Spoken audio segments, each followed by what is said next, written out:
Muito boa tarde a todos. Estamos aqui para mais uma live de cenário econômico e investimentos da Previ Bayer. Queria agradecer a todos que tiraram um tempo para estar aqui conosco, para participar desse evento.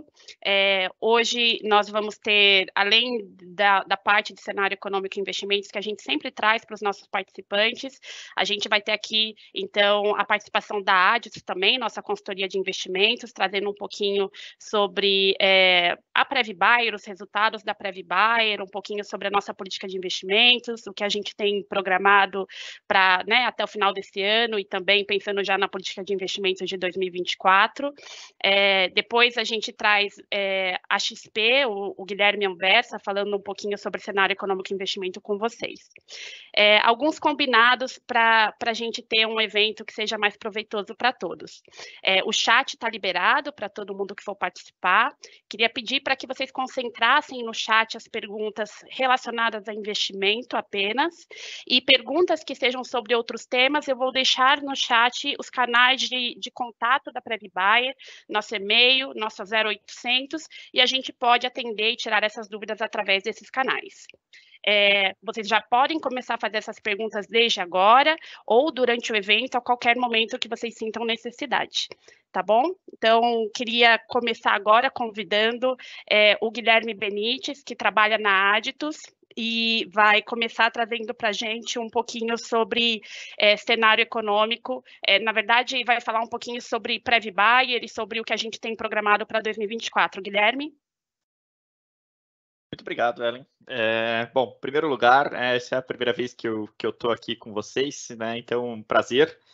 Eu sou o Guilherme Benites, a gente vai ter uma live aí de dois Guilhermes, né? Eu sou o Guilherme Benites da Aditus. A Aditus é a empresa que trabalha na parte de monitoramento de riscos e de compliance da Previ Bayer, tá? Estamos trabalhando com vocês já há alguns anos, mas, quer dizer, a primeira oportunidade que eu tenho de estar aqui nessa live com vocês, tá? Bom, acho que a ideia, né, que a gente teve para discutir com vocês hoje reflete um pouco o momento que a própria Previ Bayer está vivendo, né? O que acontece? A gente está aqui já caminhando para o final do mês de setembro, né? De um ano que teve, né, algumas dificuldades desde o início dele, vocês todos devem lembrar muito bem, né, das histórias relacionadas a crédito e etc. Então, foi um ano razoavelmente confuso, mas que está se encaminhando, né, para um ano de resultados, né, um pouco melhores, né, do que a gente esperava, sobretudo depois de um primeiro trimestre tão duro, tá? Então, a ideia do momento em que a gente está é basicamente discutir um pouco onde chegamos, né, com esses resultados, e trazer uma percepção para vocês sobre o que a gente está planejando, né, para o ano que vem. Na prática, o ano que vem, né, já começa agora para todas as entidades. A gente começa entre final de setembro e começo de outubro. A gente começa a trabalhar na política de investimentos das entidades, né? E essa política de investimentos, né, nada mais é do que o que vai dar o pano de fundo para os nossos investimentos no ano que vem. É claro que essa política, né, ela não é tão estática a ponto de determinar aquilo que a gente vai fazer o ano que vem, mas é ela que vai dar os guidelines, né? Ela que vai dar a direção para que o Guilherme Anversa, que é o meu colega que está aqui, que daqui a pouco vai falar com vocês também, ao redor dessa direção, ele faça alguns movimentos, né, que permitam a Previ Bayer, né, e cada um dos nossos perfis de investimentos passar, né, por todos os cenários da maneira mais incólume possível, ainda garantindo que a gente vai chegar naquele lugar que a gente gostaria. Eu gosto sempre, né, e aí, claro, é uma questão muito pessoal, eventualmente, mas eu gosto sempre de falar um pouco, né, de fazer uma analogia da política de investimentos a um voo, né, a um avião, né, que sai, por exemplo, de São Paulo para o Rio de Janeiro, né. Todos os pilotos que saem de São Paulo para o Rio de Janeiro, eles têm lá uma missão muito clara, né, de chegar até o Rio de Janeiro. Eles têm um plano de voo traçado, mas frequentemente, né, não é o caso hoje com certeza, mas frequentemente esse piloto encontra turbulência, encontra nuvem, encontra chuva, e o piloto tem, né, dentro do seu mapa de voo, né, e sempre com o auxílio do controlador de voo, ele tem a possibilidade de fazer desvios, ele tem a possibilidade de atrasar um pouco o voo, voar na velocidade um pouco mais devagar, né, para tornar a viagem um pouco mais confortável, assim como ele tem a possibilidade de acelerar um pouco mais e ganhar algum tempo, né, no momento em que isso permite. A nossa política de investimento, gente, ela é mais ou menos isso, né? Como que ele fosse uma carta gráfica, né? Que o gestor vai seguir o ano que vem. Então, ele tem um objetivo, ele sabe que ele tem que chegar, né? No meu exemplo aqui, ele sabe que ele tem que chegar no Rio de Janeiro. Ele sabe quanto tempo, mais ou menos, ele tem para chegar no Rio de Janeiro, porque senão ele fica sem combustível. Ele sabe quais são as possibilidades de desvio que ele tem em cada uma das intempéries temporais aí que ele encontrar, né? Mas ele precisa chegar no Rio de Janeiro. Então, assim, o trabalho aqui, né, do gestor ao longo do ano, uma vez definida a política de investimentos, vai ser, né, fazer alguns ajustes finos ao longo do tempo para chegar onde ele precisa chegar da maneira mais confortável e mais segura possível, tá? Então, essa é a ideia da discussão de política de investimentos. Então, eu vou passar aqui uma apresentação muito rápida para vocês, né, dando mais ou menos um pano de fundo do que a gente está imaginando dessa política de investimentos, tá? E uma vez feita essa apresentação, a gente dá uma olhadinha nos resultados que a gente tem observado até hoje, tá? E eu passo a palavra para o Guilherme. Passando a palavra para o Guilherme Anversa, ele dá um panorama aí de cenário para vocês, né? Eu volto, faço algumas questões para ele relacionadas ao que ele falar, logicamente, e tentando relacionar com a minha política aqui de investimentos, e aí a gente abre para vocês, né, para a gente ter uma discussão um pouco mais ampla. Tudo isso, né, dentro aí do nosso intervalo, né, de tempo, para que também a gente não atrapalhe, né, o dia de vocês aí, que a gente sabe que todos nós, né, temos aí uma série de atividades, e a Ellen falou isso no início, né, eu reforço as palavras dela, a gente agradece muito a possibilidade de vocês estarem aqui participando, né, esse é a gente, todos nós aqui, né, nós aqui da consultoria, o pessoal da Asset e principalmente, né, o pessoal da PrevBuyer, né, acho que tem a mais clara consciência, né, de que o recurso que a gente tem aqui, que a gente está gerindo aqui, é um recurso de vocês, né, é um recurso importante na vida de vocês, né, e eu acho muito interessante também que vocês possam participar aqui conosco, né, para saber o que está acontecendo, né, e para eventualmente questionar, né, olha só, esse é legítimo, né, que vocês estejam preocupados com a condução disso aqui, né, a gente está aqui do nosso lado fazendo o melhor possível, né, mas é interessante que vocês conheçam tudo isso, né, e conheçam adequadamente o plano, até para que vocês saibam escolher adequadamente, né, em que perfil está, que momento que faz sentido mudar, se faz sentido mudar, todas essas demandas, né, que acabam aparecendo para vocês ao longo do ano, tá bom? Muito bem, então, fiz a minha introdução aqui, talvez um pouco mais longa do que eu imaginava. Deixa eu só colocar a minha tela e aí a gente começa a discussão, tá? Então, vamos lá. Modo de tela cheia aqui. Eu estou apanhando um pouco desse novo PowerPoint. Vamos ver assim, se eu consigo apanhar menos. Então, como eu disse para vocês, né, a gente vai falar aqui da política de investimentos 2024, tá? Eu começo, né, dizendo o seguinte: a gente deve ter um ano de 2024 com um juro real ainda elevado, tá? Por que isso para nós é tão importante, gente? Porque para nós não basta ganhar dinheiro no sentido de, olha, estou ganhando nominalmente 10%, 8%, 12%. Né? O que é importante para nós, né, como gestores de longo prazo, como gestores, né, de um plano de pensão, é ganhar dinheiro em termos reais. O que significa a gente precisa criar ganho acima da inflação. Porque senão, a gente no máximo vai conseguir proteger o poder de compra desse dinheiro de vocês. E na realidade, a nossa meta aqui, o nosso objetivo, claro, aqui, é formar poupança. Então, esse dinheiro ele tem que trabalhar, né? Ele tem que ganhar mais do que a inflação, ele tem que se multiplicar para que lá na frente, né, vocês consigam usufruir desse recurso. Então, a gente sempre olha o juro real, né? Juro real é basicamente, para quem não está familiarizado com esse conceito, juro real é basicamente, né, o juro de mercado que a gente está acostumado a ver, a Selic, o CDI, né, que são as taxas que a gente está acostumado a ver, menos a taxa de inflação. Então, esse ano, por exemplo, né, a gente está aí com uma Selic de agora 12,75, né, a inflação acumulada no ano está baixa, né, se pegar em 12 meses, é uma inflação que vem caindo, né, uma inflação aí da casa de 4%, 5%, né, o juro real que a gente tem acumulado até agora é o quê? É os 12,5% menos, né, esses 5%, estamos falando de um juro real aí da ordem de 7%, que é alto. Tá? Então, o que a gente imagina para o ano que vem? A gente imagina que seja mantido um juro real razoavelmente alto. Por quê? As previsões do mercado todas indicam uma inflação aí na casa de 4%, tá? Para ser mais preciso, o mercado está falando de alguma coisa na casa de 3,8%, mas enfim, a gente não está olhando aqui esse detalhe do mercado. Esse a gente deixa para o pessoal da XP, né? A gente está olhando o macro, a gente está olhando a tendência. Então a gente está falando de uma inflação na casa de 4%, uma Selic que está caindo, né, como vocês podem observar, ela vem caindo, né, reunião a reunião. Ela deve terminar esse ano na casa de 11,75, terminar o ano que vem na casa de 9, essa é a previsão do mercado, tá? E, portanto, a gente deve ter uma Selic média ao redor de 10, né? A Selic aí é como se fosse velocidade média. Começamos a correr um pouco mais rápido, terminamos correndo um pouco mais devagar, a média, né, é a média do quanto percorremos de espaço ao longo do ano. Então, a Selic média deve ser alguma coisa ao redor de 10%. Com uma Selic média, né, ao redor de 10% e uma inflação ao redor de 4%, a gente está falando de um juro real, como eu falei para vocês, né, a diferença entre a Selic e a inflação, a gente está falando de um juro real de 10 menos 4, 6% ao ano, mais ou menos. Né? Então, é um juro real ainda elevado? Sim, é um juro real ainda elevado. É um juro real interessante para a gente manter os investimentos? Bastante. Tá? Então, o que a gente imagina? A gente imagina que o ano que vem, por ainda ter essa característica de um juro real um pouco mais elevado, é um ano que tem uma característica de deixar, né, os investimentos ainda não tão agressivos. Né? A gente não vê a necessidade de todo mundo sair correndo para o risco de uma hora para outra. Né? Parece que o ano que vem é um ano que ainda tende a premiar um pouco algumas posições um pouco mais conservadoras. Nesse sentido, a gente acha que o ano que vem ainda vai ser um ano dominado pela renda fixa. Tá? E a renda fixa aqui, na nossa visão, ela tem duas vertentes importantes aí que a gente vai explorar. Né? A primeira vertente é a vertente de renda fixa crédito, tá? Então acho que é uma vertente que a gente vem explorando já há algum tempo, né? Mas que acabou se tornando muito mais interessante à medida que, depois do evento Americanas, né, as empresas, por tudo que aconteceu, tiveram que pagar mais, né? Então as empresas hoje estão pagando mais pelo dinheiro, né? Ou seja, a gente está sendo melhor remunerado pelo dinheiro que a gente empresta. Então, a gente acredita que essa classe de crédito, com os devidos cuidados, né, é uma classe que vai ser muito interessante para o ano que vem, né? E como é um ano em que o juro deve continuar caindo, né, a renda fixa mais ativa, mais risco de mercado, aquele pessoal que está apostando em juros, está apostando em moedas, etc., também tende a ganhar algum espaço. Né? Então, apesar de a gente estar num ano um pouco mais conservador, né, a gente acha que a própria renda fixa, seja do lado de crédito, seja do lado de risco de mercado, ela tem bastante coisa para trazer para nós, bastante coisa bastante interessante. Né? Então, acreditamos aí bastante na renda fixa para o ano que vem. Tá?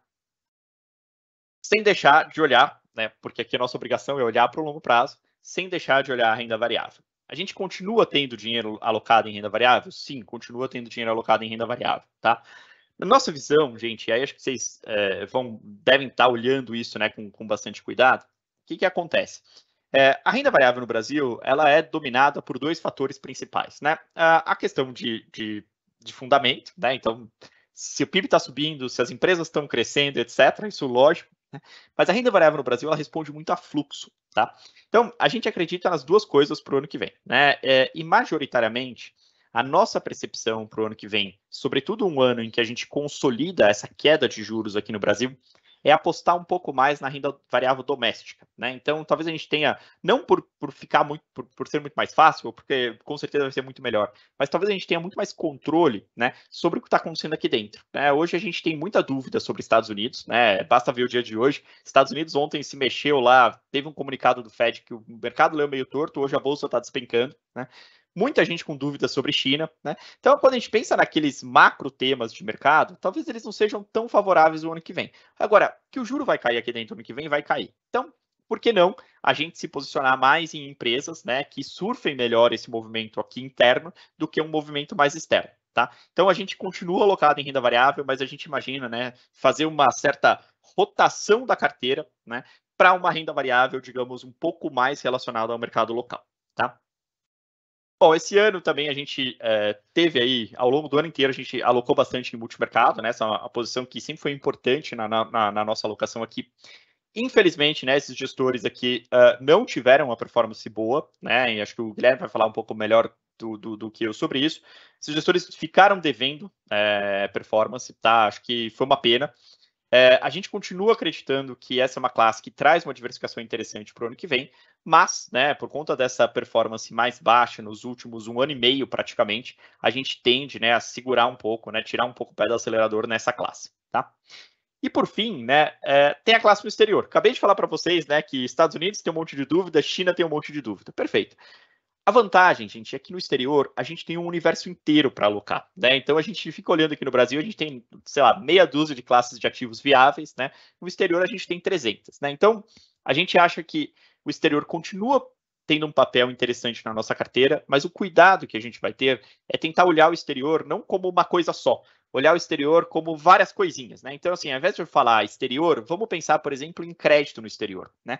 Crédito no exterior, gente, nunca esteve tão bom. Por quê? Porque o juro no exterior, nos últimos 25 anos, nunca esteve tão alto, né? O crédito hoje parece uma classe muito interessante. Então, talvez, né, ao invés de a gente olhar o exterior como a gente sempre olhava lá atrás, como um diversificador, né, dos nossos investimentos, pode ser que a gente comece a olhar para o exterior com um olhar um pouco mais amigável, no sentido de, poxa, será que esse exterior também não pode ser um contribuidor para a nossa rentabilidade? Né? Então, eu acho que dentro do exterior a gente tem muita coisa para olhar, e acho que a política, né, vai tentar estimular essa visão de falar, olha, exterior não é uma única coisa, exterior tem várias variáveis, né? Não é porque a gente está no exterior que a gente tem que estar comprado, por exemplo, em ações de tecnologia americana, né, que já subiram muito. Talvez a gente possa estar em crédito na Europa, né? Então tem muita coisa dentro do exterior, muita geografia, e a gente tem que tentar explorar isso. A política vai olhar isso para nós, tá?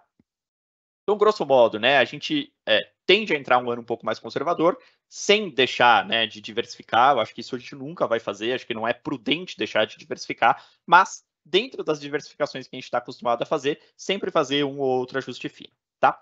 Eu vou passar direto agora para a questão dos resultados. Eu tinha mais 2 ou 3 slides aqui de política, mas eu acabei falando tudo nos slides que eu já mostrei para vocês. E até para não atrasar muito o meu colega Anvers, vamos lá, só dar uma olhadinha aqui nos resultados, tá? Então, quando a gente olha aqui, né, para o nosso plano CV, tá?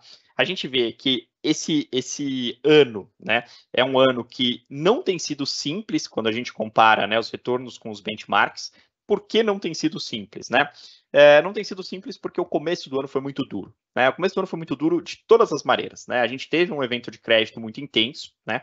E a gente teve também, né, ao longo de 2, 3 meses, o primeiro trimestre praticamente inteiro, a gente teve uma série de dúvidas sobre como seria a condução da política pelo governo atual, né?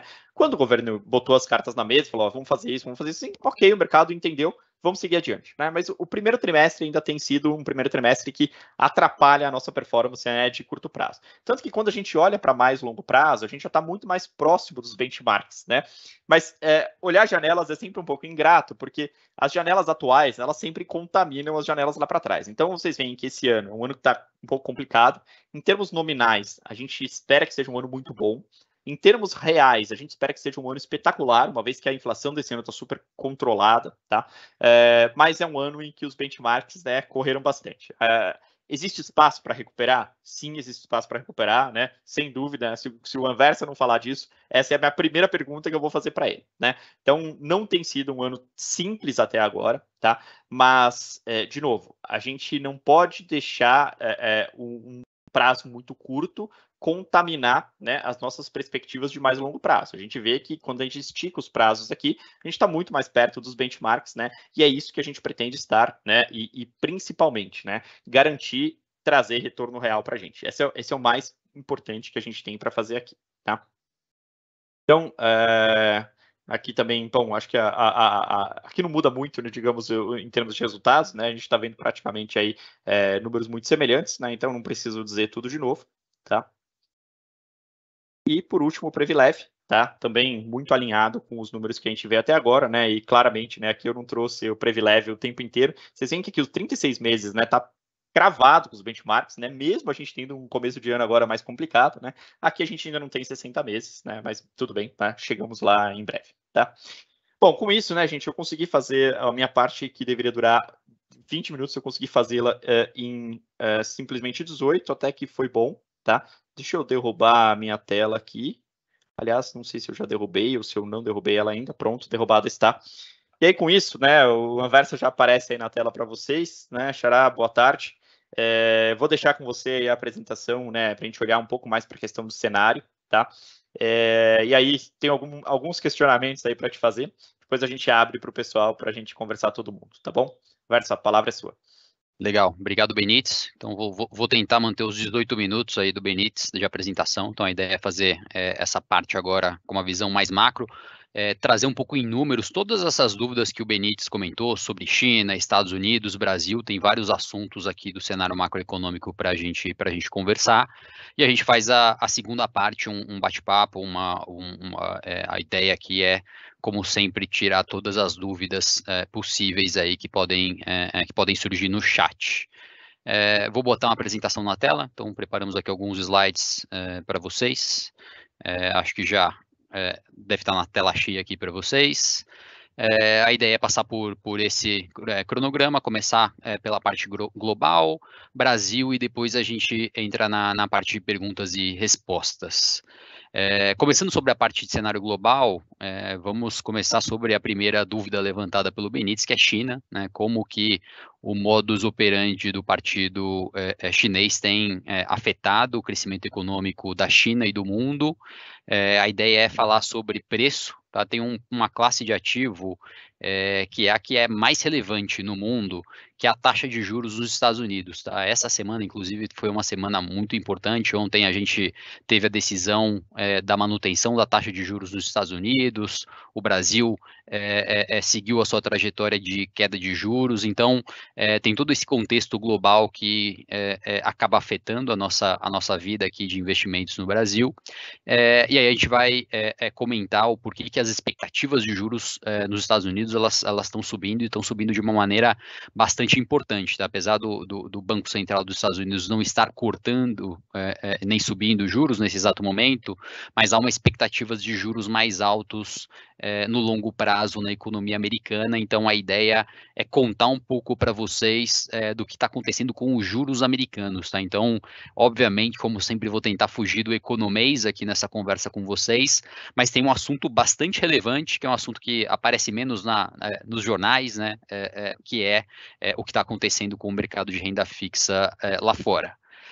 Mas começando com China, né, a gente vem de 2 anos de decepção econômica com o crescimento chinês, preços de commodities passando por uma queda mais expressiva aí nos últimos 12 meses, e o Partido Chinês, né, como uma economia planejada, por um lado, eles tentam, do lado estatal, ter algum tipo de controle sobre crescimento econômico, mas também existe um componente muito forte do setor privado no crescimento econômico chinês, tá? Então são 2 alavancas bem importantes para o Estado chinês funcionar, né? O setor não privado atacar, ou o setor privado investir. E quando o Estado coloca mais dinheiro para funcionar e estimular o crescimento, isso acaba gerando alguns desequilíbrios que o partido já observou ao longo do seu passado. Então, é por isso que a China, mais recentemente, tem feito alguns estímulos indiretos para lidar com alguns desequilíbrios que eles já viram na última década, tá? Então, por isso eles estão tentando fazer com que o setor privado funcione, tá? Então, e como é que a China faz isso, tá? O partido chinês, ele dá as diretrizes. Então ele, comunica para os players locais, comunica para as empresas, para as famílias, para as pessoas, e eles deixaram bem claro no último mês que eles vão recompensar os bastante otimistas, tá? Eles deram uma leitura bem claro para as pessoas no comitê do partido, que a gente vai passar por um processo de recuperação significativo, numa comunicação bastante clara ao setor privado de que existe uma confiança muito grande que seja ele que, a partir de agora, conduza essa recuperação de crescimento no motor chinês. Só que a gente tem uma economia rodando em 2 velocidades, tá? Então aqui eu trouxe 2 gráficos para vocês. Esse aqui da esquerda, ele fala do setor de serviços, consumos, as pessoas que vão nos restaurantes, que vão em shopping, que consomem dentro da economia chinesa, e aqui do outro lado a gente tem o setor das indústrias. O que está para cima, quando está para cima dessa linha cinza, significa que está crescendo, quando está para baixo dessa linha cinza, significa que está em contração. E veja o que está acontecendo, né? Então a gente tem aqui em 2023 o setor de serviços ainda crescendo, continuam numa dinâmica de recuperação desde o Covid, mas por outro lado, vejam aqui que desse lado aqui do setor industrial, vejam que existe uma contração importante no setor industrial chinês. Então esse é um dilema muito grande que eles têm que responder. Ainda está muito cedo para julgar os efeitos, né? Eles acabaram de anunciar isso há pouco mais de um mês, eles fizeram essa comunicação, e agora a gente está aos poucos coletando e interpretando essa retomada de crescimento econômico na China. Então é um tema muito importante para a gente monitorar e acompanhar. Mas o mais importante aqui, tá falando o que importa mesmo, são os Estados Unidos, o que está acontecendo, e o que está acontecendo lá especificamente na taxa de juros americana demanda muito da nossa atenção, tá? Então, se a gente, o que a gente sempre fala para os participantes, é que você, né, como investidor, se você tivesse que olhar somente para um preço, né, a gente olha para a bolsa, a gente olha para o câmbio, a gente olha para várias coisas aqui que estão no nosso radar e é possível acompanhar no dia a dia. Mas na prática, o preço que faz a grande diferença em todos os mercados, no Brasil, na China, nos Estados Unidos, é a renda fixa e a taxa de juros norte-americano. Né? Então, faz parte do nosso trabalho aqui, tá o dia inteiro com o olho na tela, tentando interpretar o que está acontecendo com a taxa de juros nos Estados Unidos. E aqui a gente tem o que o mercado projeta para a taxa de juros americana para os próximos 10 anos. E vejam aqui que houve aqui desde 2021 uma alta muito importante nessa expectativa de taxa de juros dos Estados Unidos. Historicamente, os Estados Unidos trabalhou com uma taxa de juros entre 2% e 3%, diferente do que a gente está acostumado aqui no Brasil, com um patamar bem mais elevado. Os Estados Unidos eles não estão acostumados aí nos últimos 20 anos a trabalharem com uma taxa de juros mais alta. Mas o que está acontecendo nos últimos um ano e meio, é que a renda fixa americana, os títulos de juros dos Estados Unidos estão tendo uma alta bastante importante, né? E o grande ponto é o que está vendo, né? Por que essa taxa de juros está subindo? Está subindo porque existe um otimismo na economia, a economia vai crescer, e aí os juros precisam ser mais altos para equilibrar esse crescimento, ou existe um pessimismo com a inflação, né? Vale lembrar que quando a gente volta para 2022, a gente vem de um período onde a inflação foi muito forte aqui no Brasil e no mundo. Como o Benítez comentou, né, esse ano de 2023 vai ser um ano importante, onde os nossos investimentos aqui, eles devem ter um resultado importante acima da inflação, mas essa não foi a nossa realidade no ano passado e não foi a realidade dos grandes investidores globais quando a gente olha a inflação no Brasil e a inflação nos Estados Unidos. Então, o grande ponto de acompanhamento dos grandes investidores, dos grandes fundos aqui no Brasil e no mundo, é tentar interpretar o que está acontecendo na taxa de juros dos Estados Unidos e vejam que ela consegue num patamar um pouco mais alto, e até conectando ali com perspectivas de investimentos para 2024, o Benítez falou uma coisa importante, né? Os investimentos no exterior, eles sempre foram vistos como uma diversificação para o que a gente tinha aqui no Brasil. E agora, como a renda fixa lá fora, ela é uma renda fixa que está mais alta, isso, de certa forma, compensa você trabalhar com essa classe de ativo internacional nos portfólios aqui no Brasil, exatamente porque a taxa de juros está num patamar mais alto. Então, esse é um grande ponto de atenção que a gente tem aqui, e infelizmente a notícia é que esse juro não tem uma perspectiva de queda, pelo contrário, no final do dia de ontem os Estados Unidos anunciaram que não fizeram nenhum aumento na sua taxa de juros, mas existe uma expectativa que essa taxa de juros dos Estados Unidos ela vai permanecer mais alta por um período mais longo. Tá? Então, isso tem consequências bem importantes nas economias globais. E uma delas, tá? Aqui é um gráfico do dólar em relação às principais moedas do mundo, a Libra, do Reino Unido, o euro. Então, quando a gente junta essas principais moedas quando a gente tem um efeito de alta de juros dos Estados Unidos, o que acontece é que todos os investidores querem ter essa exposição na renda fixa americana por uma questão de segurança. Então, essa setinha vermelha aqui, ela representa que, ao mesmo tempo que os juros dos Estados Unidos eles estão subindo, tem existido um movimento de valorização do dólar. Tá? O dólar tem se valorizado contra as principais moedas do mundo, e isso é uma luz amarela para países emergentes como o Brasil, né? Então, a desvalorização cambial do Brasil e de outras economias emergentes podem ter como consequência impactos em inflação, impactos em atividade econômica. Então, esse é um segundo vetor de monitoramento. O principal e o mais importante, e que traz toda a consequência para a Bolsa aqui no Brasil subir e cair, por incrível que pareça, não é o que a gente escuta de Brasília, mas é o que vem dos Estados Unidos, o que vem dessa decisão de tomada de juros, de decisão de política de juros nos Estados Unidos. E que quando a gente olha o que está acontecendo lá, assim, que é a economia, tá?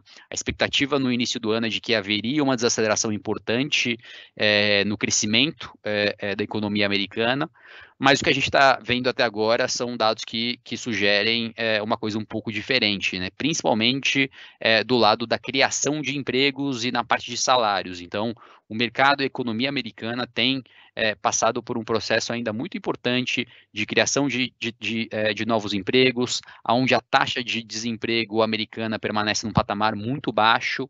Então, ainda existe esse motor econômico muito forte, influenciando o crescimento dos Estados Unidos e, como consequência, fazendo com que os juros permaneçam num patamar mais alto. Junto com isso, né, então, no meio de toda essa confusão global, a gente teve uma notícia boa, tá? Esse aqui é o dado de inflação dos Estados Unidos, do que é core, do que é principal. Então, excluem alguns itens que causam algum tipo de oscilação mais forte. Aqui a gente está olhando quais são os principais pontos aqui de inflação nos Estados Unidos. E vejam que a gente vem de um período muito longo, onde a inflação nos Estados Unidos, né, esse core ficou abaixo de 2%. Aí tivemos o evento Covid, aquela inflação mais forte, e vejam aqui que a notícia boa aqui é que a inflação core dá sinais de que está desacelerando, né? Não são os 2% que a gente viu no passado, mas ela está numa trajetória de queda, ainda distante do que é o patamar que eles pretendem trabalhar, né? O desafio que a economia americana tem é trazer essa inflação mais perto de 2% a 3% no médio e longo prazo, e é por isso que essa taxa de juros tem permanecido num patamar mais elevado, tá? Então, de mundo é isso. Estados Unidos dando sinais de que a taxa de juros lá deve continuar mais alta por mais tempo. Do outro lado, a gente tem China ainda tentando estimular sua economia para voltar a crescer, o que seria bastante positivo para mercados emergentes, mas ainda isso não é uma realidade. A realidade global é uma realidade bem desafiadora para nós aqui nos emergentes. E aí, mais para frente, no Perguntas e Respostas, a gente vai contar um pouco dos reflexos disso, né, numa visão mais defensiva nossa que a gente tem, exatamente porque é um mundo bem diferente do que a gente viveu aí na última década, quando a gente olha o preço, quando a gente olha a renda fixa global. Brasil, tá? Brasil, aqui a gente tem esse roadmap aqui para a nossa conversa, tá? Então, são duas coisas, tem uma questão cíclica, tá? Que é o cenário macro, e tem uma questão estrutural, né? Quais são o que o Brasil tem feito para melhorar estruturalmente para o longo prazo. Tá? Então, quando a gente olha essa balança, do lado cíclico, as notícias têm vindo um pouco melhores, né? O crescimento econômico do Brasil tem sido mais positivo do que o esperado, muito puxado pelo setor agrícola. O Brasil teve sorte aí, em alguns casos, e conseguiu até exportar mais grãos do que era esperado no início do ano. A inflação aqui no Brasil já está caiu bastante quando a gente compara o que a gente viveu nos últimos 2 anos. O Banco Central aqui do Brasil começou a cortar juros, né? Já cortou 1% na taxa de juros. Ontem ele cortou 0,5%, então a gente saiu de 13,75 para 12,75 de taxa de juros. Então a gente está passando por um momento claro de queda, de corte de juros. A gente tem alguns ganhos de produtividade vindo por algumas reformas que a gente tem feito, principalmente a reforma tributária tem um componente importante de melhora de longo prazo aqui do Brasil, A grande dúvida é o quanto desse otimismo já está na Bolsa, né, com a Bolsa 116 mil pontos, o real já teve uma valorização importante, agora voltou a desvalorizar, um pouco do efeito do que eu mostrei para vocês. E do outro lado, que é a parte não tão boa, é que a gente segue vendo ainda uma política de aumento de gastos, tá? Então, a gente continua vendo uma política fiscal no Brasil mais expansionista, algumas interferências em estatais que geram algum tipo de desconfiança de investidores do mundo e investidores no Brasil, uma eventual mudança no perfil do Banco Central do Brasil. Então, até o final do ano que vem, a gente tem o Roberto Campos, que é o atual presidente do Banco Central, como presidente do Banco Central. A dúvida é como que vai ser essa condução a partir do momento que ele sair da cadeira atual. Então, por enquanto, isso tem ganhado menos peso nos ativos aqui no Brasil, tá? Nessa balança 2023, essa balança cíclica de curto prazo tem um peso, tem tido um peso um pouco maior do que o estrutural. Só que para nós aqui, que estamos trabalhando com um recurso de longo prazo, um recurso super precioso aqui dos participantes, a gente tem que tomar todo o cuidado e a gente não pode tirar o olho desse longo prazo, a gente não pode tirar o olho do que pode acontecer na frente, principalmente se a gente não melhorar esses 3 pontos, desses 3 pontos aqui desse lado estrutural.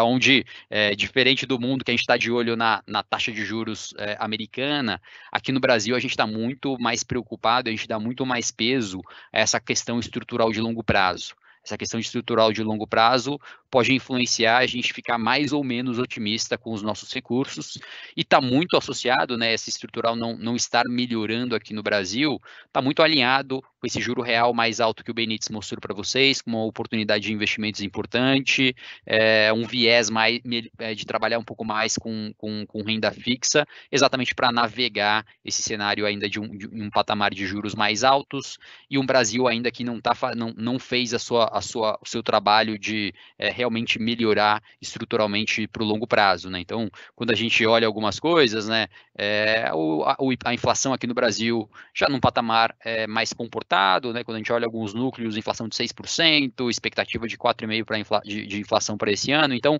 existem algumas notícias aqui de curto prazo positivas. A dúvida é se isso vai ser realmente estrutural, isso vai ser uma continuidade de longo prazo. O que está acontecendo aqui no Brasil, né, quando a gente viu a taxa de juros dos Estados Unidos, americana, né, passando por esse processo de alta importante, as expectativas aqui no Brasil, quando a gente olha o que o mercado estava vendo no início desse ano, até março, era uma expectativa de juros mais altos. A gente fez algumas reformas, a gente começou a dar alguns sinais positivos, e as expectativas para a renda fixa aqui passaram por uma queda importante entre abril e junho. Agora vejam que a partir de julho essas expectativas começaram a se deteriorar.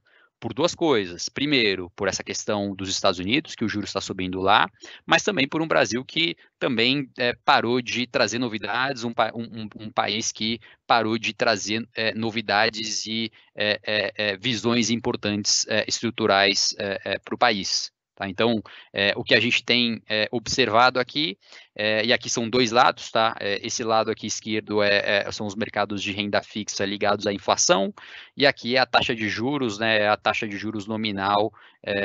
A gente viu essa queda importante tanto nos títulos nominais quanto nos títulos reais, mas ainda existe uma oportunidade bastante importante para a gente aproveitar e explorar isso como uma oportunidade de investimentos para o final desse ano e para o início de 2024.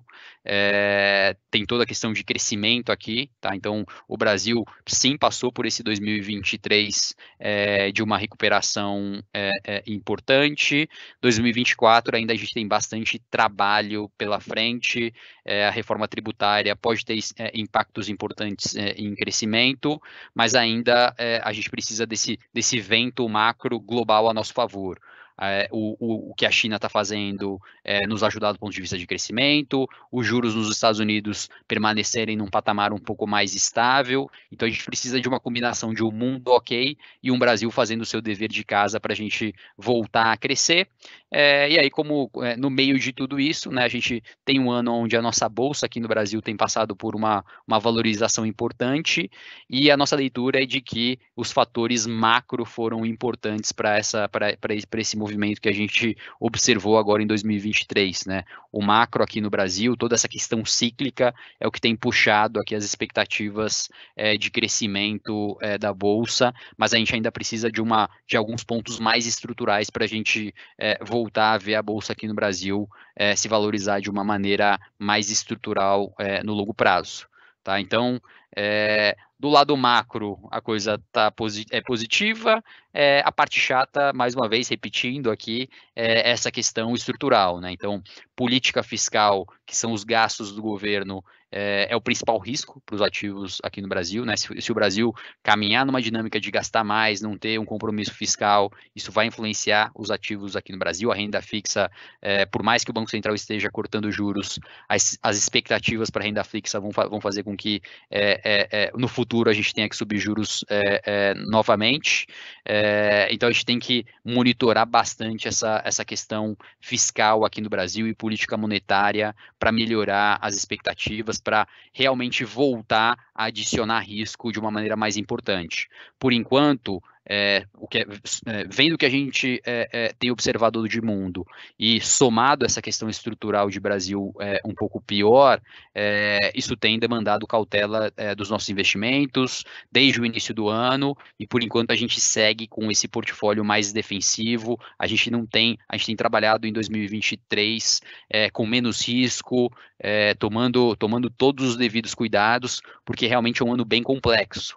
É um ano onde a gente viu quebras de bancos nos Estados Unidos e na Europa, é um ano ainda onde a taxa de juros nos Estados Unidos ela ainda permanece num patamar mais elevado, estruturalmente ainda no Brasil a gente não viu notícias que não nos trouxeram muita animação, então por isso que a gente ainda segue aqui com o pé tomando todos os cuidados possíveis. A gente ainda não acha que é o momento de adicionar risco de uma maneira importante de acordo com cada um dos perfis de investimentos. Ainda concordo com todos os pontos que o Benítez trouxe aqui, pensando no portfólio em 2024.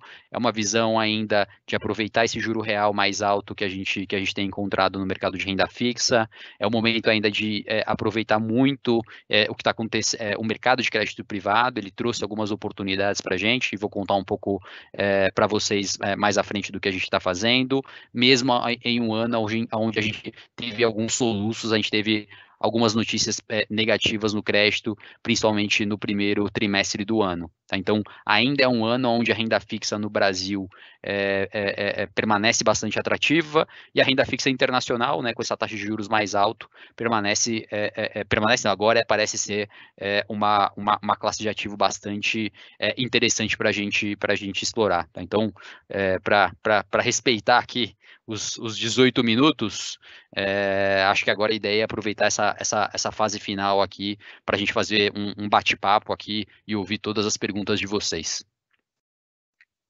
Muito bem, Guilherme, obrigado. Ellen, como estamos aí com perguntas? Posso começar por aqui? Você já quer começar de alguma forma por aí?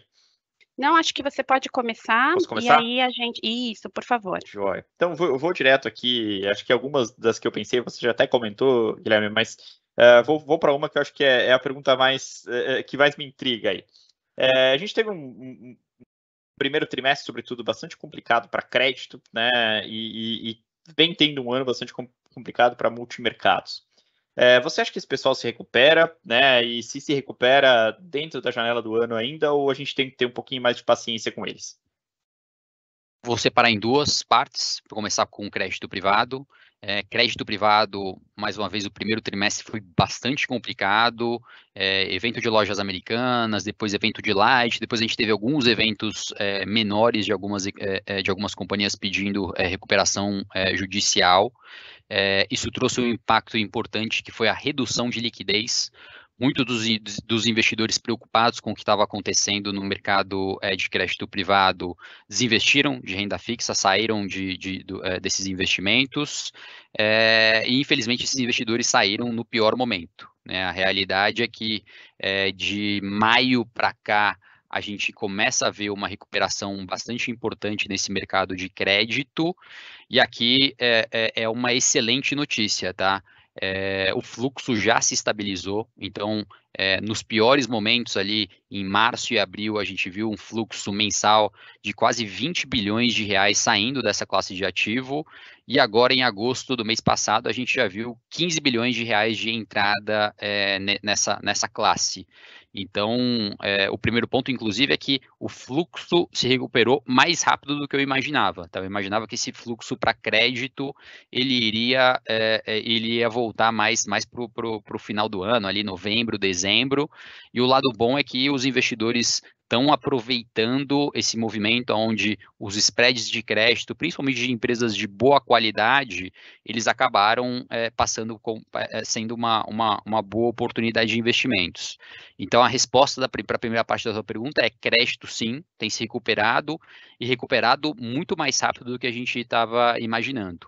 A gente, obviamente, adotou uma postura conservadora aqui, principalmente porque a gente ainda não sabia exatamente qual que seria o tamanho do buraco, mas me parece, e olhando o preço dos ativos, é que a gente ainda tem um vento a favor bem interessante, e, obviamente, tem que ser seletivo, mas quando acontece esse movimento, né, de muita preocupação no mercado, né, o investidor vende e ele vende tudo.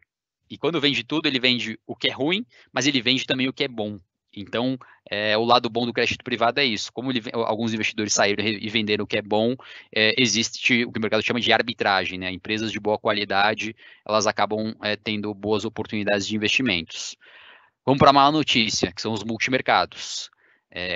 Tudo que eu contei para vocês aí nesses 18 minutos mostra o quão complicado tá olhar para o cenário macro e investir. Assim, para quem achou em março que a gente poderia ter uma crise no sistema financeiro global, quem achava isso, isso não aconteceu, pelo contrário, a gente teve uma recuperação muito grande ali entre março, junho e julho dos ativos, com toda essa questão de tecnologia, inteligência artificial. A gente passou por esse boom de recuperação nos ativos, mas a realidade é que está muito difícil de interpretar o mundo e conseguir se posicionar para ganhar dinheiro nesse cenário global.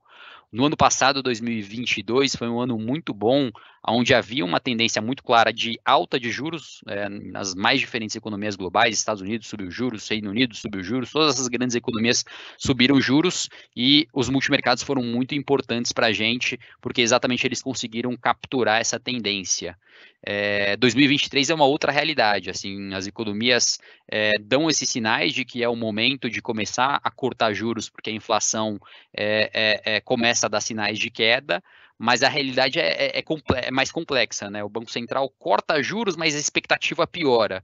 E operar esse corte de juros com piora de expectativas tem sido muito difícil para os multimercados conseguirem agregar valor no portfólio. E por isso que eu estou mais otimista com o crédito privado, e ainda acho que aqui no mundo de multimercados, o prazo de recuperação aqui ele é um pouquinho mais longo, o que é adequado até a classe de ativo, né? É uma classe de ativo que demanda um prazo de investimentos mais longo, um horizonte, uma janela de mais longa de observação, até porque quando a gente se eu fosse comparar no tempo, o tempo está bem diferente do que a gente está vendo aqui em São Paulo. Seria um tempo, se eu fosse falar da condição climática nos investimentos, é um céu com muitas nuvens, alguns raios, alguns sinais de alguma tempestade, de repente abre um pouquinho de sol, vem uma fachada de sol, mas quando o céu abre, a gente tem um dia como a gente está tendo hoje aqui em São Paulo, quase 40 graus, isso muda muito rápido, e os multimercados eles têm essa expertise de pegar esse movimento de uma maneira mais expressiva quando o céu abre. O desafio é saber quando que esse céu vai abrir, e por enquanto não parece que a gente vai ter no mercado de investimentos uma semana como a gente está tendo agora, igual a essa aqui no nosso clima. Uma pena. Mas vamos lá. Ellen, posso fazer mais uma ou você segue por aí? Antes de fazer mais uma, acho que seria interessante se pudesse explicar um pouquinho melhor para o nosso público o que são essa classe de ativos multimercado. Talvez nem todo mundo saiba, se puder. Perfeito. Então, contando aqui sobre fundos multimercados, a gente dedica um pedaço da nossa carteira para investir em fundos multimercados. Os fundos multimercados eles têm a flexibilidade de operar em diferentes classes de ativos, seja em renda fixa aqui no Brasil, renda fixa internacional, bolsas das mais diferentes economias, moedas, commodities, podem investir em petróleo, podem investir em ouro, podem investir nas mais diferentes classes de ativos. E a realidade é que, num ambiente tão complexo para o cenário macro como a gente tem vivido agora em 2023, está muito difícil agregar dinheiro nessas caixinhas de investimentos.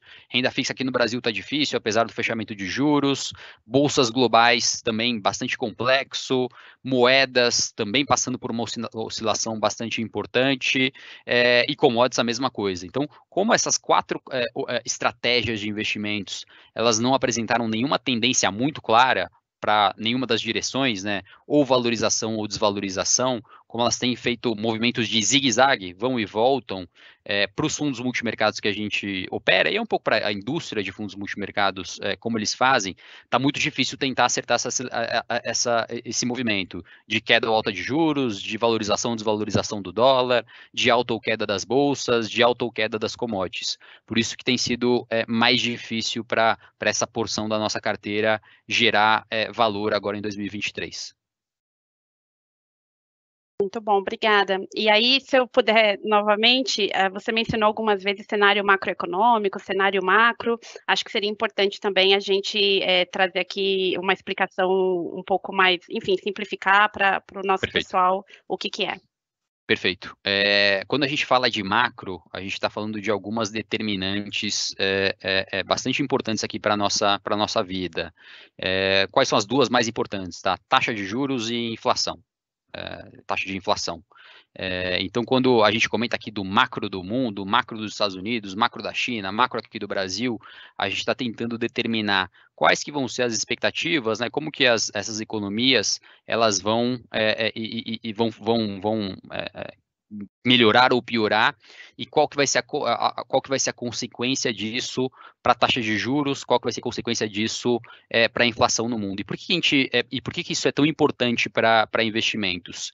É que todos os investimentos elas partem do que o mercado chama de taxa livre de risco. E taxa livre de risco nada mais é do que a taxa de juros, a taxa de cada um desses países. Então, quando a taxa de juros do Brasil e a taxa de juros dos Estados Unidos ela aumenta, isso tem um impacto negativo para os outros ativos de risco. Isso é ruim para a bolsa, isso é ruim para a atividade econômica, isso é ruim para uma série de ativos aqui no Brasil. Por outro lado, quando as taxas de juros caem, essa taxa de livros de risco é mais baixo, e isso faz com que os investidores busquem outras opções de investimentos. Eles vão para a bolsa, eles vão para multimercados, eles vão para ativos internacionais. Então, por isso que é tão importante aqui nesse nosso mundo de investimentos, né, e esse é o trabalho que XP, que Aditus, a gente tem aqui nos nossos comitês de investimentos, é tentar interpretar para onde vai o cenário macro que vai influenciar esses juros, né, esses juros para mais ou para menos. E a gente está num período super incerto, né? Que, mais uma vez, a gente teve ontem uma decisão de queda de juros aqui no Brasil, mas as expectativas macro ainda elas não estão, como elas ainda estão bastante complexas aqui, quando a gente olha para frente, existe uma possibilidade no futuro do Banco Central ter que voltar a subir juros, por isso que a complexidade é tão grande, né? A gente olha no jornal, a taxa de juros está caindo, mas não necessariamente é o que a gente, isso está se refletindo aqui no mercado de investimentos. Boa, muito obrigada. Eu vou pedir, eu sei que o Benítez teria mais algumas perguntas para fazer, mas a gente já está muito próximo do nosso horário de encerrar, e o chat tem algumas perguntas. Vou deixar para você, também. Ellen, fica tranquila. Isso.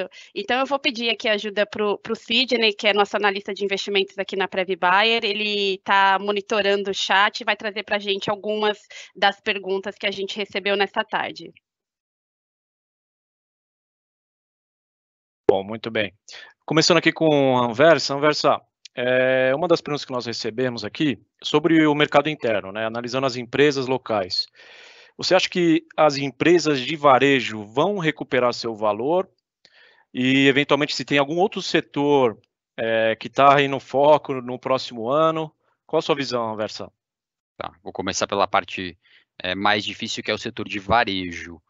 O setor de varejo aqui no Brasil passou por um impacto bem importante, negativamente, de crescimento aqui nos últimos 12 meses. As empresas do setor na Bolsa, elas foram bastante impactadas e as expectativas permanecem bem complexas para essa classe de ativo. Pensando em investimentos aqui na PreviBuyer, o nosso portfólio de investimentos em ações, ele está em setores mais defensivos. Quais são esses setores mais defensivos? São setores de energia elétrica, são setores de saneamento básico, são setores financeiros. Então, dado essa dinâmica ainda bastante complexa para o setor de varejo aqui no Brasil, quando a gente olha o nosso posicionamento aqui de setor, apesar da gente seguir com uma posição em renda variável importante, né, quando a gente vai aumentando ali os níveis de risco nos portfólios, essa carteira de investimentos, ela é uma carteira de investimentos mais defensiva por conta de toda essa complexidade ainda que os gestores principalmente enxergam no setor de varejo, tá? Então a notícia ainda é uma notícia mais preocupada com esse setor aqui no Brasil. Muito bem. Tenho mais uma aqui, Anversa, para você. Como que você está considerando na estratégia aqui dos investimentos da PreviBuyer essa queda do petróleo recente, né, o dólar, a imersão dos BRICS também? Como você tem visto essa questão e refletindo na estratégia das alocações, Anversa? Sim.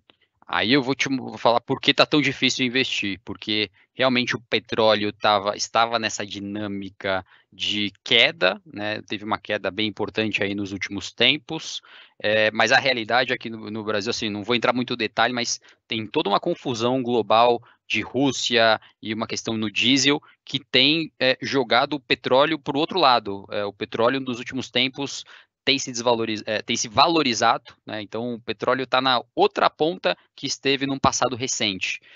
E qual que é a consequência disso? Né? Um petróleo mais alto traz complexidades para a própria Petrobras e traz complexidades para a inflação aqui no Brasil. Então, esse movimento que a gente viu num passado recente de desvalorização do petróleo, mais recentemente esse movimento tem se revertido e está acontecendo um movimento agora contrário, né? O petróleo está se valorizando, isso mais uma vez, mais um reforço aqui que demanda cautela em investimentos. Muito bem. E uma para o Benítez, né? O Benítez que é o nosso consultor de investimentos aqui, pela Aditus. Benítez, no perfil agressivo, como vocês têm visualizado, né, justamente nesse momento agora até de revisão das políticas de investimentos, pensando inclusive para 2024, se não seria um momento de aderir mais risco, pensando num perfil agressivo, né, analisando que a gente pode estar no início do ciclo de alta. Como que você tem visualizado, Benítez? Qual que é a sua visão? É uma excelente pergunta, né? Inclusive, Sidney, porque essa é uma pergunta com a qual nos deparamos, né, praticamente todo dia, tá? Para não dar uma resposta, né, de consultor que pode ser interpretada de várias maneiras, eu vou tentar ser um pouco mais enfático e dizer, eu acho que a resposta ainda é não, tá? A gente tem sim, né, uma perspectiva interessante pela frente, tá? Mas ainda precisa ter muita coisa ainda precisa acontecer para que essa perspectiva, de fato, assim, ela deixe de ser uma perspectiva e passe a ser uma realidade.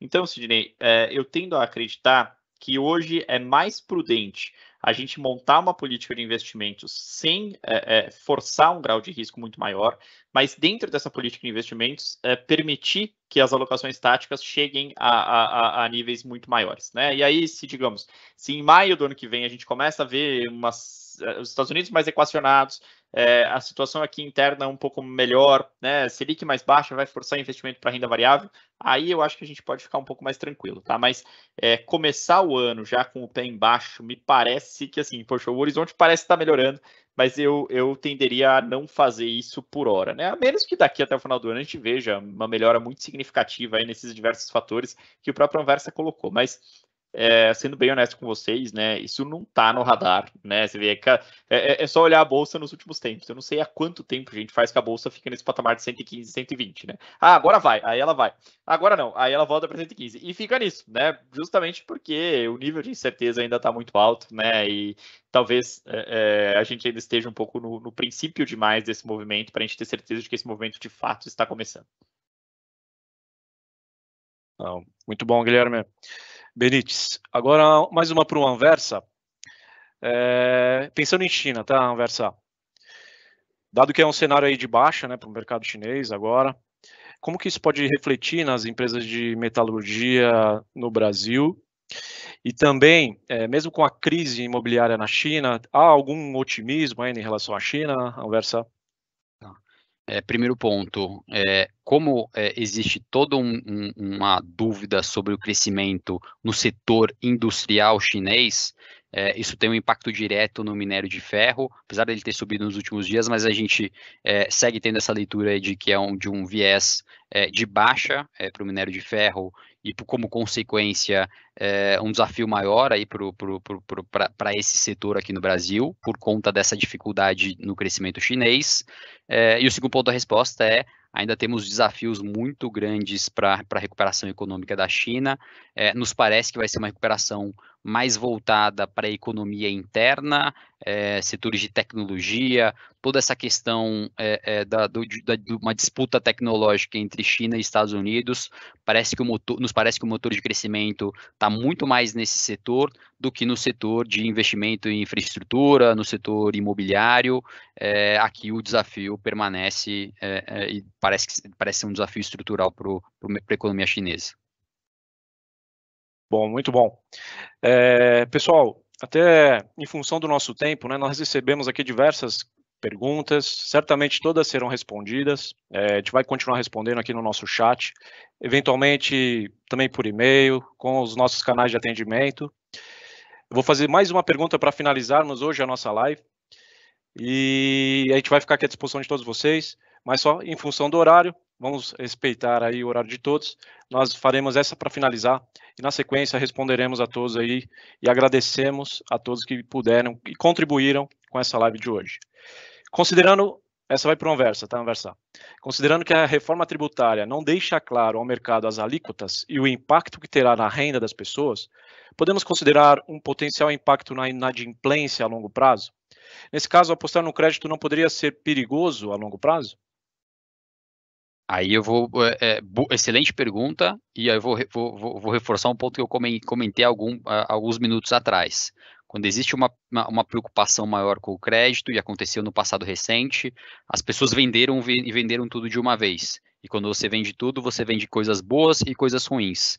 A boa notícia é que quando a gente olha para o mercado de crédito aqui, principalmente que é o nosso universo de investimentos, a gente está falando das principais empresas com acesso ao crédito, empresas com alta capacidade de conseguir navegar esse cenário mais complexo. O seu ponto é perfeito e ele traz desafios, principalmente, infelizmente, né, para os pequenos e médios empresários. Esses setores menores, essas empresas que são menores na economia, o desafio é muito grande, mas não é o segmento que a gente investe aqui no universo de crédito.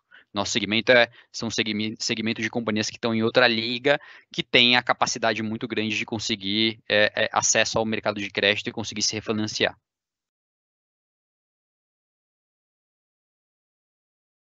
Muito obrigada, então, a todos, Anversa, Benítez, mais uma vez obrigada pela presença de vocês.